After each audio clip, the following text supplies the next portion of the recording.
Welcome to Face to Face. This is a show about change and about what's next.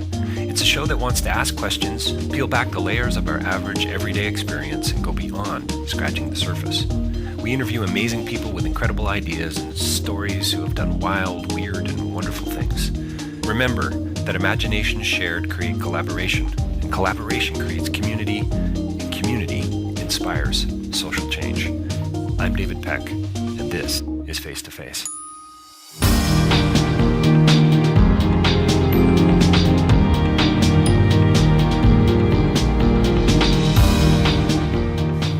So welcome to another edition of Face to Face. We're here today at the Centre for Social Innovation in Toronto. It's frankly a little too early to be doing a podcast, but it's 9:24, but that's all we could squeeze in here.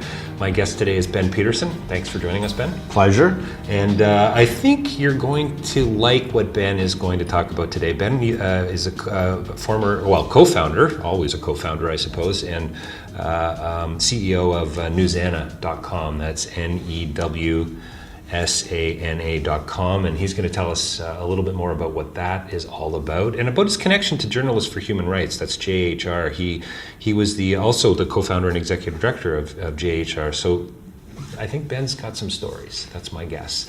And got a few? You've got a few, I bet you do. And we're going to talk a little bit today about what's happening in the whole social media world, really. And I'm here and excited to dig a little more on what Newsana is all about. So, Ben, why don't we start there? Ben and I have just met moments ago, and I was hoping we might have a little more time to hang out and chat and just sort of catch up, even though we've never met. So, having said all that, Ben, what the heck is Newsana really all about for people who haven't actually visited your site yet? So Newsana is about finding and celebrating the best, most important, most intelligent news and ideas and commentary of the day in a whole variety of different subjects. Listen, David, we live in a world where news is everywhere, where we get content flying at us in a million different directions and a million different speeds. You go on Twitter and you get a shotgun blast of information. You go to anywhere online. There's just constant information flowing at us, and it's becoming increasingly difficult to pick out what is the best and most relevant to you in your life. And so what we're facing, most people, 70% of online news consumers feel overwhelmed with the amount of content available to them. So what we're trying to do is slow down that flow, pick out the best of the best, and deliver it to people in a way that that is enjoyable and informative.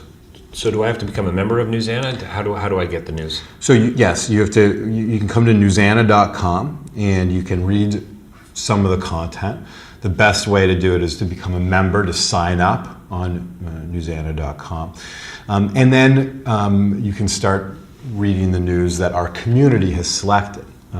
If you want to get the full experience, you can become an expert on Newsana, which allows you to be one of the people that does the work of selecting the best of the best.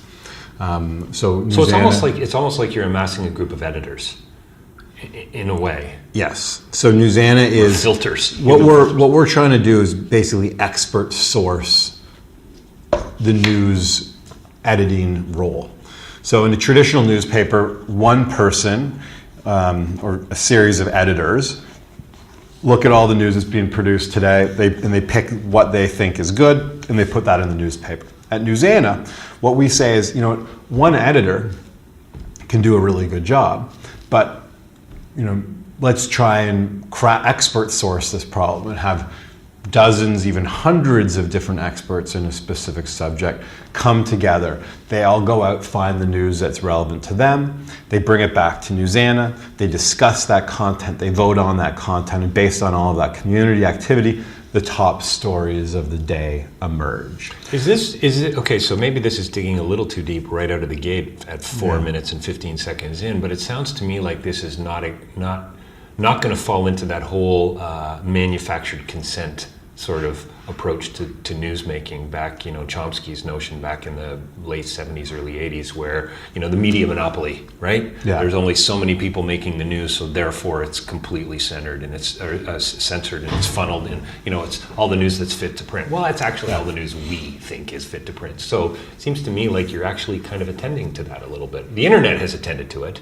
Yeah, I think but it's overreacted. It's overproduced almost in a way. Yeah, in a way. Like the internet has allowed anybody to put whatever they want online. And so we're saying that's great. There's a lot of value to that. A lot of value, yeah. But for the average person who just wants the news, it's a little bit too much. So we're trying to figure out how to dial that back a little bit and provide people with the best of the best content. The reason I brought up Chomsky is, my listeners will get sick of hearing about Cambodia at some point, and maybe I've already now shut off the podcast. But back years ago, I was 12 years old, 11 years old when the Khmer Rouge invaded Phnom Penh. It's a huge focus for me academically and the work that I do on the ground. Yeah. At 11 years old, I was blown away that I didn't hear about it as I reflect back on the history. And Chomsky would argue there was a reason for that, because we didn't want you to hear about it. Well, yes, you were only 11 years old, but your father didn't hear about it either, because there was a portion on Cambodia, but it was on page 17 of the newspaper. Yeah. So does Newsana help to deal with that in a way, in the sense that, because if you've got experts on, say, maybe Cambodia, or you've got an expert on international development, they're probably going to focus on that more than, say, just a regular editor at the Toronto Sun. Yes. And listen, I think, look, there's a lot of things happening in this world today that still people don't know about. Right. And I think the information overload, in a lot of ways, has forced us to become more narrow on the types of content that we want to focus on and that we care about. Because there's millions and millions and millions of stories floating out there every day, and only a handful of them are on, say, what's happening right now in the Central African Republic, right, where there's talk of genocide going on, but it's getting very little attention from traditional media, and also very little attention from social media, right, just because it's just low on the priority list, and it's maybe now even harder to find the news, what's going on in the CAR than it would have been before. Now, the difference is... It seemed popular for a couple weeks. For maybe. And when I say popular, that's probably small p. But the interesting thing now is, if you care about what's going on in the CAR, or what's going on in Darfur continually, or what's going on in Syria right now, you can find far more information on those issues than you could have if it happened 20 years ago. Right. But you have to dig a little bit deeper. It's not going to be on the front page of the Globe and Mail, likely, or it's probably not going to be on your Facebook feed either. But if you know who to follow on Twitter, if you know what blogs to read, if you know which activists and which organizations are studying the situation on the ground, you can find troves of information on those issues in ways that you couldn't before. And so the editors are the specialists at Newsana, and any member really is acting as another collecting point based on their perspective. And basically what we're seeing in the news world right now is this intense specialization happening. So instead of the general news, there's just so much general news. Like, how do you pick and choose what's of interest to you, right?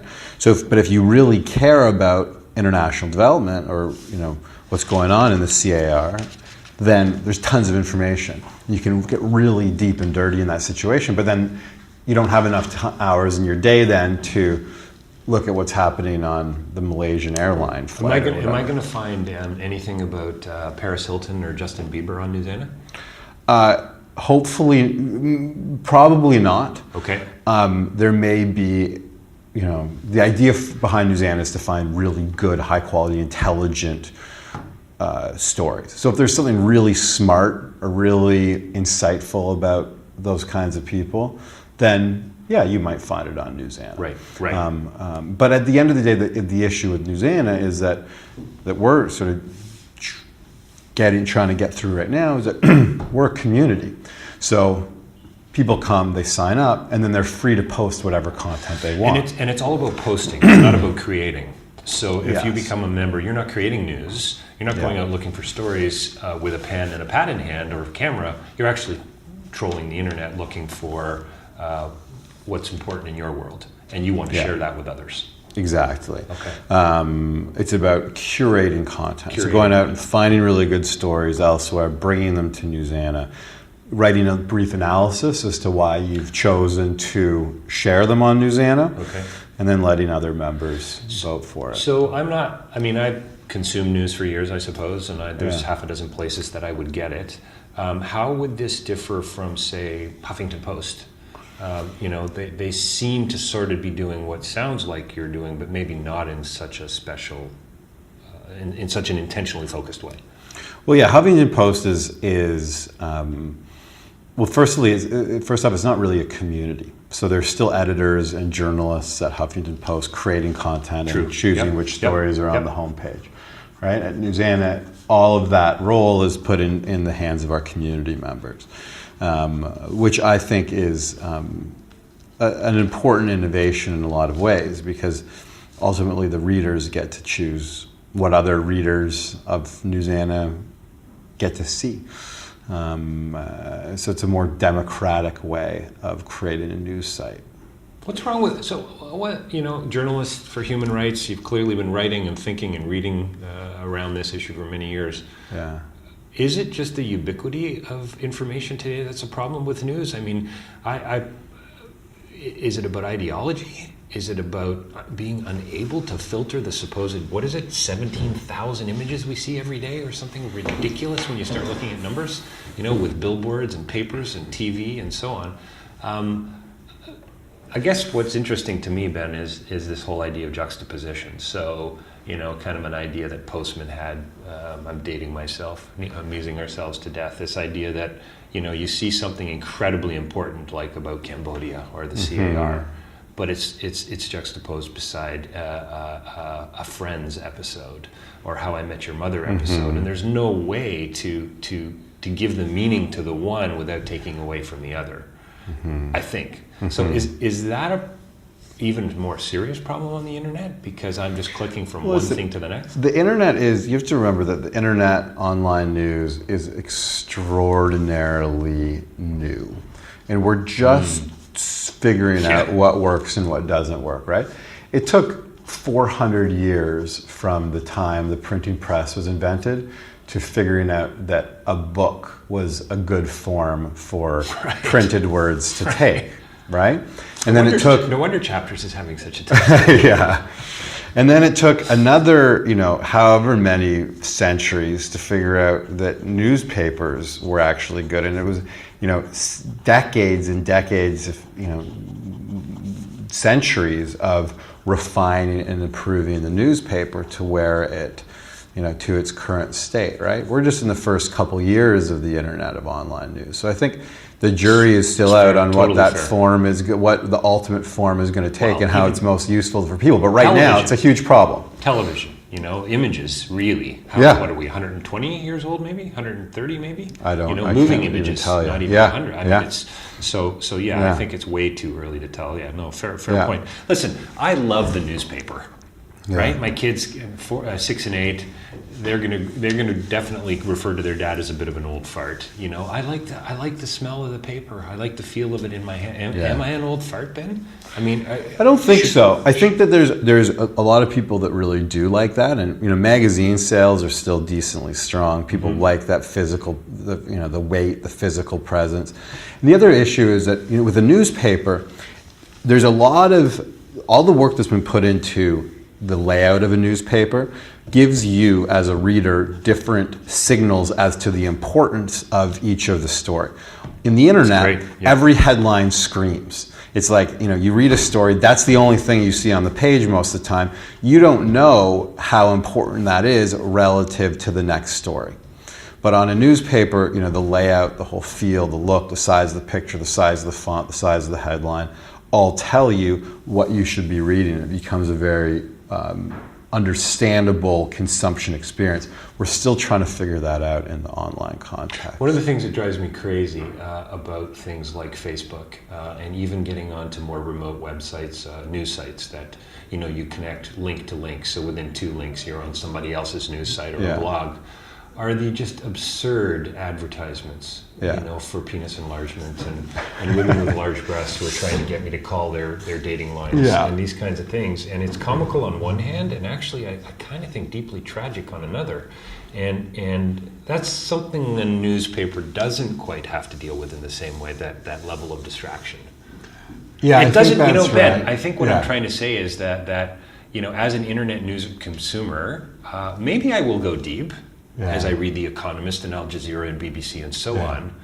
But chances are I'm not going to necessarily click to page 2 of the article. Yes. Do you know what I'm saying? And maybe that's one of those things that we got to figure out. I think, and this is one of the interesting developments going on in online news right now, is that people consume news based on the medium by which they are consuming it and the technology. So people read news very differently when they read a newspaper versus a magazine. And they read news very differently if they're reading it on a desktop versus a tablet versus a smartphone. For sure. All very different news consumption experiences. So generally, the smaller the device, the less they will spend on any specific page. And so what's happening now, I think some of the best news organizations out there are adapting the content that they're producing to the specific device that they're producing it to. So if people are reading something on a desktop, it'll be a little bit longer. If they're reading it on a tablet, a little bit shorter, but still lengthy. On a mobile phone, 50 words and you're out. Right. So and what's happening now is some of the organizations, and different times of the day, people are predictably on different machines, right? Sure. You wake up in the morning, you're on a tablet, then you go to your desktop, then you might go to your smartphone on your, on the subway ride to work. Then you're at work then you're at work and you're back on a PC, then you're back on your smartphone, then you're on your tablet. And so over the course of the day, the news flow and how news is consumed or how news is produced is going to change predictably based on where people are on their devices. It's fascinating. I have a friend who reads The Economist, listens to The Economist now religiously. And so he gets the hard copied version, but he also gets it for another $4.99 downloaded to his iPhone. Yeah. He listens to it on the way to work because he's got an hour 10 drive to Markham. Yeah. And the hard copies don't even get cracked open. Yeah. They sit in a pile on his desk, and I guess he recycles them or maybe passes them. He's listening to the whole magazine. Yeah. Now, odds are, if he was reading hard copy, he wouldn't have done the whole magazine. There would be articles that he would miss, and I guess we could get into conversations about listening versus reading and so on. But almost, that to me is fascinating. From his perspective. Look, people can consume news however they want. Yes. Whether they want to listen to it, whether they want to read it long form, short form, whatever. And so it's a free for all. Just like the amount of content is limitless, so is the ways to consume it. Are we the dumbest generation? Are we becoming the dumbest generation because of all this? No. We might be becoming the most informed generation. Okay. There's more information available than ever before. The question is, do we take the time to absorb it and to think around it? Or is it just news, and we don't So that's good. I want to come back to layout as well, because I think the Newsana layout, by the way, I've spent lots of time on the site, and I think it's wonderful. It's really slick, and not just slick from a sexy perspective, but slick from a consumption perspective, I suppose. I want to come back to that because you made some pretty interesting comments about the newspaper versus online. But this whole consumption thing, as a journalist, as a Newsana co-founder and so on now, are you hoping that people will act responsibly? Or is this just, so in other words, I'm going to read a story about the CAR, I'm going to read a story about Cambodia or about Darfur or about what's going on in the First Nation community and residential schooling here in Canada. Am I now going to hopefully get involved? Is that sort of what the goal of a good journalist is? To stir it up so that people will not only think about things in a different way, but now actually play it out. I'm actually going to get involved. I think traditionally journalists are very hesitant to make that connection.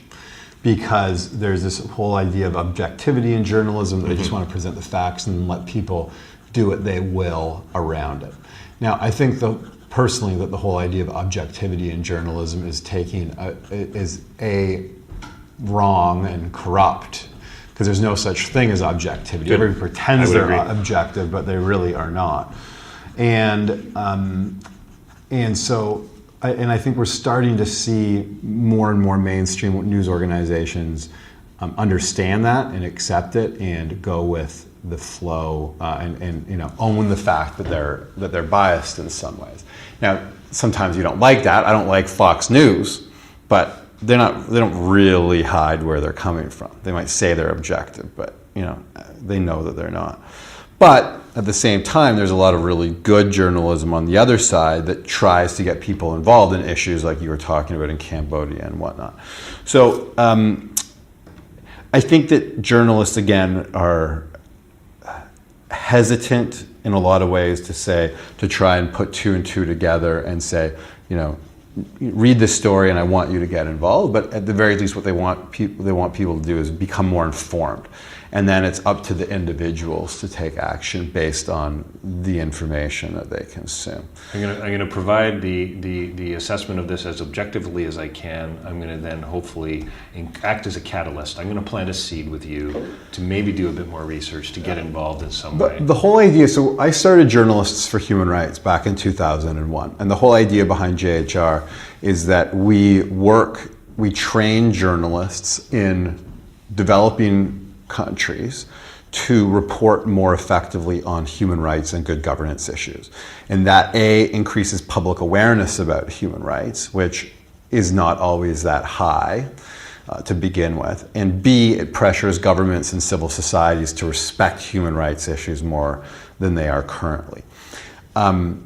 This works very well in countries where journalism and the whole journalism infrastructure is at its infancy, and where democracy and human rights are relatively new concepts. So countries, Cambodia springs to mind, Ben. Cambodia is a great example. I think where we worked is in post-conflict countries in West Africa largely. So like Sierra Leone, Liberia, Congo is another one of our big projects, where there's not a lot of public awareness or information about what it is, what human rights are, or what good governance really means. So in that case, the journalists that we trained the goal wasn't for them to go out, report a story and create an entire, create movements around what they were reporting, but it was the collective action of their reporting is meant to increase public awareness, debate, and dialogue on those issues, which has tremendous long-term effects and a big impact on the way that these countries have developed. Well, it's kind of like a check and balance, really, isn't it? I mean, so if something, this underreported news that we haven't really talked a lot about, if we don't know about it, how is anyone actually going to even begin to consider doing anything about it? So, I mean, that's at least the first step, right? First step is to talk about it, to admit you got a problem, and then at least maybe you can, take it to the next level. Yeah, and I think in a lot of ways that's what journalism does, is exposes issues. Yeah. It makes people aware that things are happening. But ultimately, then it's up to the various other mechanisms of society to push it over the line. Did you ever, as a journalist, come across stories that you told, that you wrote about, that you followed even, that you wish you could have got more involved with? So I am not, just to be clear, I'm not actually a journalist. Oh, okay. So I've never been a journalist. I've never written. J. But I've worked with journalists. Yeah. I've worked in the journalism sector for a long time, but I've never actually been a reporter. And look, there are issues all the time that we dealt with at JHR. I bet. Yeah. Where the people, our trainers and the journalists, the local journalists that we worked with, got totally emotionally wrapped up in. And a lot of stories that ended up having a huge impact. Stories that JHR helped expose have changed laws, have freed slaves, have God, there's there's hundreds of examples where stories that our people worked on had real world, like serious, big real world impact. Got ministers in governments fired over corruption issues, all kinds of different things. So journalism makes a direct impact because it exposes injustices. It exposes things that are not right in this world.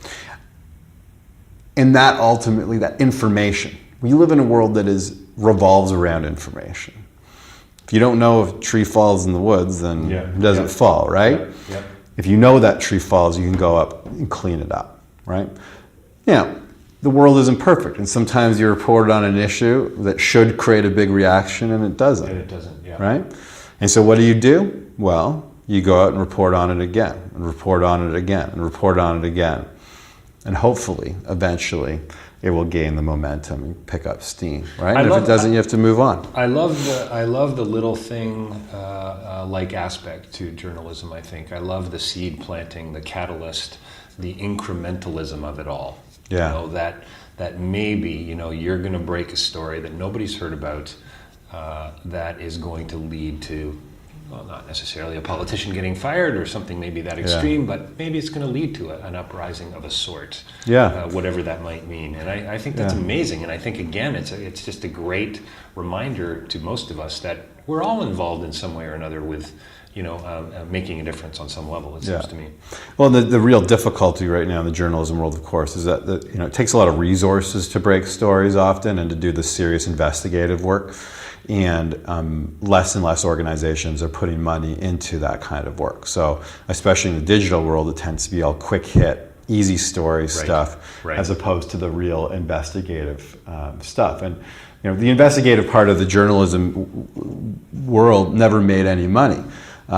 Basically, newspapers would make all their money in their classified ads in auto sections and basically use the profits there to offset losses in their investigative unit. Right.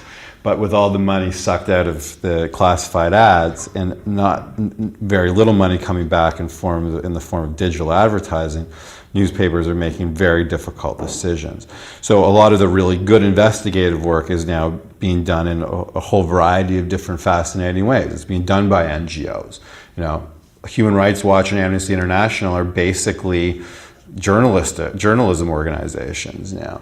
You have nonprofits stepping up to the nonprofit journalism organizations like ProPublica stepping up to the plate. You have individual bloggers. You have Twitter, people on Twitter who are breaking stories and compiling stories, like what some amazing work they did around happened around the Arab Spring. It's just a small example of that. So news is coming from all kinds of different places, and I think it's leading traditionalists to become very nervous because they don't understand this new order. And I don't think that anybody really understands this new order because, again, it's brand new, and it will take decades to fall out and sort itself out. What I love about what you're doing with Newsana is, brand new, you're clearly not a traditionalist. You're taking it face on and saying, I don't really understand this completely. I do have a fairly decent sense of it. I'm young. I worked with journalists, so I get the field, I get the environment. But I'm going in, and I'm going to make a difference. It seems like that's the approach you're taking. Well, you got to go, you gotta go in and try and do stuff. Why? Who gives a rat's ass? Well, I think if you're passionate about something, you see something, and you think you have ideas in a specific area. Look, personally, I've always been a bit of a risk taker, and I'm a bit of an entrepreneur, and I think there's nothing from a personal perspective more satisfying than having an idea and seeing that idea executed and becoming more than you ever imagined it could be. And so we had, with JHR, it started JHR, ran it for almost a decade, and we had tremendous success there. And Newsana is another entrepreneurial venture of mine, and one that's different but equally exciting. And in a lot of ways. I don't get the sense from you that and I hardly know you at all, but I don't get the sense from you that you're motivated by money. You don't start Journalists for Human Rights and Newsana to make bags of cash, I don't think. That could ultimately be something that comes as a result of it, I suppose. But can we peel back a few layers of the onion here? Sure. Why bother? Like, why aren't you in the corporate sector? Why didn't you work for RBC or an investment firm? And instead, you've chosen to shout stories from the mountaintops that nobody would normally have heard. So I ended up, look, I've been very lucky in my life, and I've been, I've been born into a privileged situation in a lot of ways, and felt like, my parents have been amazing and loving and supportive, and I ended up, I graduated with a master's degree in political theory, and I didn't know what the heck I wanted to do with my life, and so. I was growing up. I was always kind of engaged in these issues, but not in a real way. But then I ended up, and I wanted to see the world and get paid at the same time. So I ended up getting a job in Ghana, in West Africa, where I was writing Ghana's reports to the UN on international human rights treaties. Okay. And I fell. It was only a 6 month. Pretty light job right out of school. Well, it was you didn't want to work at a golf course? No. I did a few jobs like that, but no, this was something that was really, and it impacted me, and that 6 month period really changed my life, and it opened up my world to things like, I want to talk about incrementalism, like your right? time in Cambodia. It sounds like it really changed my worldview and my perspective on things, and I fell in love with the issues at hand. And Ghana was a brand new democracy at the time. They had just held their first free election, and things were still very unstable there in a lot of ways. And what I found was that I was working in the human rights field, doing a lot of work, talking to a lot of human rights people, but 99% of the stuff that human rights people were doing, including to a degree myself at the time, made zero impact. There's a huge part of the international development industry, in my opinion, just exists to exist and to sustain itself, as opposed to actually making an impact. And so I looked at this and I said, listen, what could we do to make an impact with regard to human rights? Something I'm very passionate about it. And so journalism was the obvious answer. The biggest problem in Ghana at the time with human rights was lack of public awareness about human rights. How do you increase public awareness and debate and dialogue about human rights? Well, you get people talking about it. You get people talking about by getting it on the radio, on the talk shows, in the newspapers, on TV. And so that's what we ended up doing. And so the journalism part of this, journalism has for me always been a mechanism to something greater. Journalism is not be all and end all, is not an end in and of itself, but a means to an end. And I believe passionately in the power of news and information to change the world. Did that with JHR in the developing world, and now I'm attempting to do it in the developed world, this part of the world, through Newsana. Tell me just a tiny bit about your privileged situation, and I don't need numbers or any of that kind of thing, or where you lived, how many cars you had. What I want to know is, did your family, did your brothers, sisters, mom, dad, uncles, aunts foster this inquisitive spirit? Oh yeah, definitely. And listen, I was always, my whole life was a big debate around the dining room table, talking about, what was going on, and that's awesome. And all kinds of different issues. And so it was very, very loving, very intellectual upbringing, and not about, the emphasis was never on making money or on, doing things, being successful for success sake, but on doing things for the greater good and having a bigger, broader perspective on things. And so that really rubbed off on me. I think just hit me, and I can't believe I haven't asked you about this earlier, but is journalism really about the other? Is the work that you've been doing about the other? Clearly, you can argue everything we do is self-interested in some way, I suppose, because it's going to pay for bills, it's going to appeal to my ego, et cetera, and so on. But one of my projects for the rest of my life is going to be figuring out how to get people here in the global north concerned about those outside of their own backyard, whether it's the global south or whether it literally is outside of their own backyard. If you live in Oakville, richest place in Canada, what do you know about Hamilton, one of the more at-risk communities in Canada? Probably not a whole lot. And how the heck do we change that? How do we get people out of their own skins? We don't need, Ben, we don't need any more reasons to think about ourselves. And I'm kind of sick of it. Yeah. And I sound sanctimonious, I suppose, but greater good, others, getting people out of their own how do we do it, you know? And maybe it's partially through news, but I think it's very difficult. My belief in all of this, and I'm maybe a little bit skeptical, but is that most humans are wired to be self-interested, and it's for a reason, right? We have to live, we have to drink water and eat food and have shelter in order to survive, right?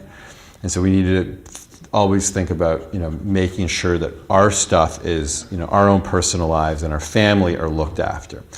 But, I think that once people feel secure personally in their situation and their family situation, it's only then that most people start looking outside to make a difference, to make an impact.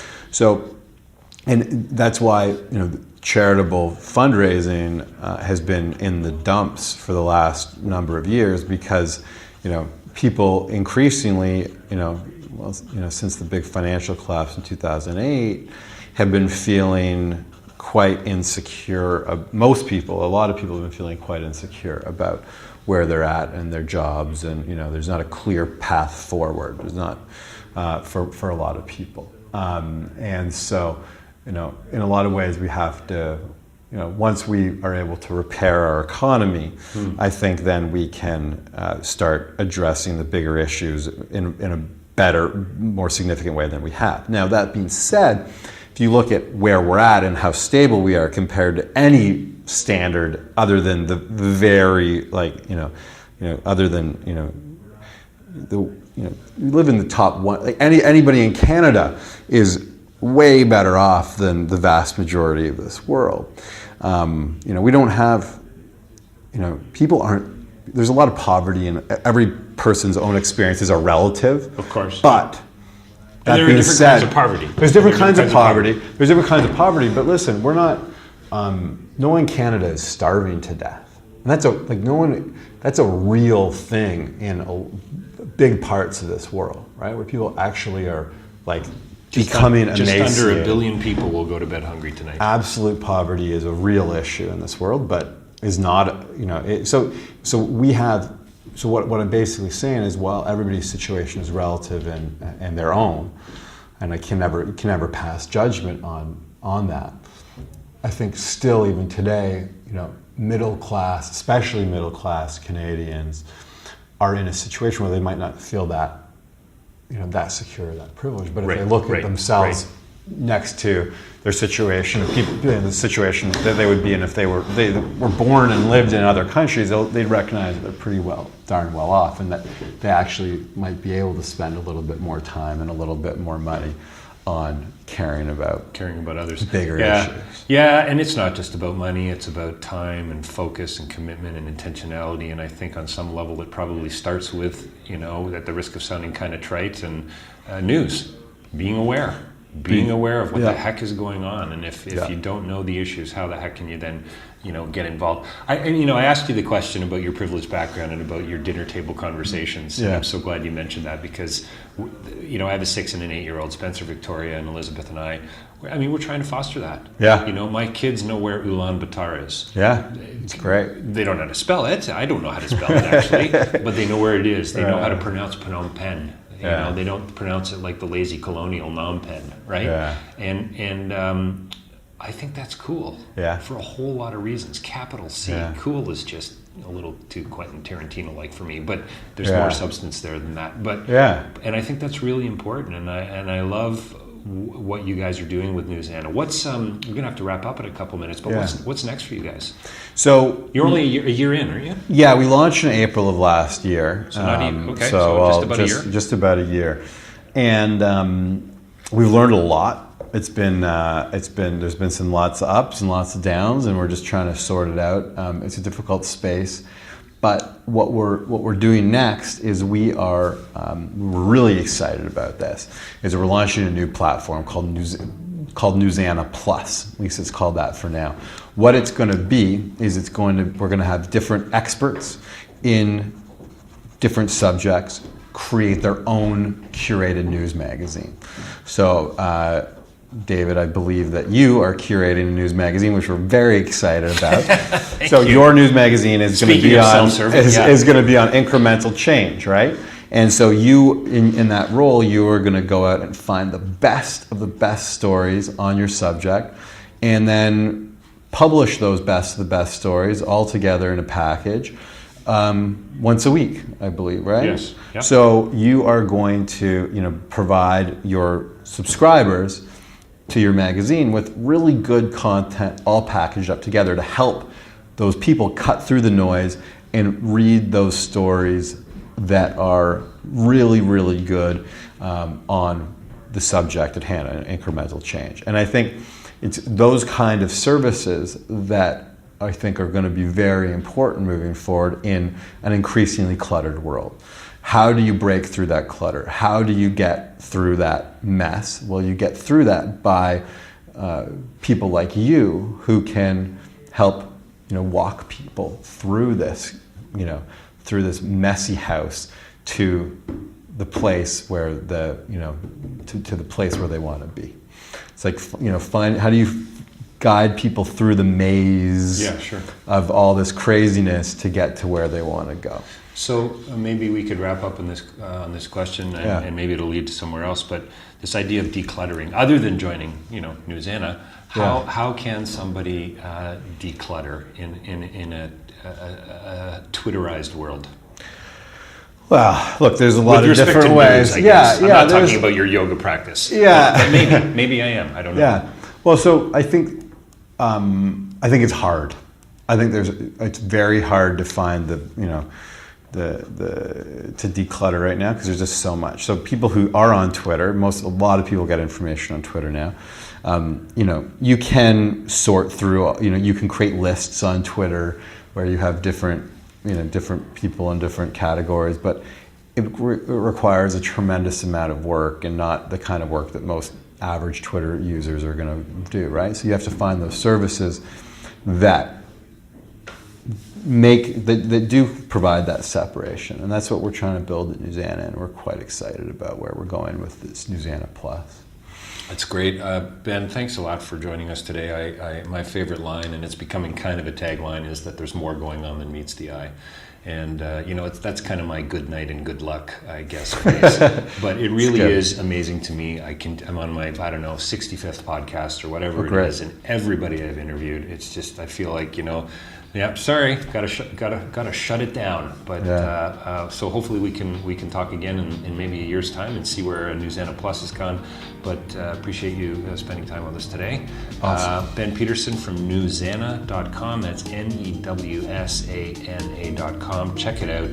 Declutter. Get on board. Thanks, Ben. Thanks, David.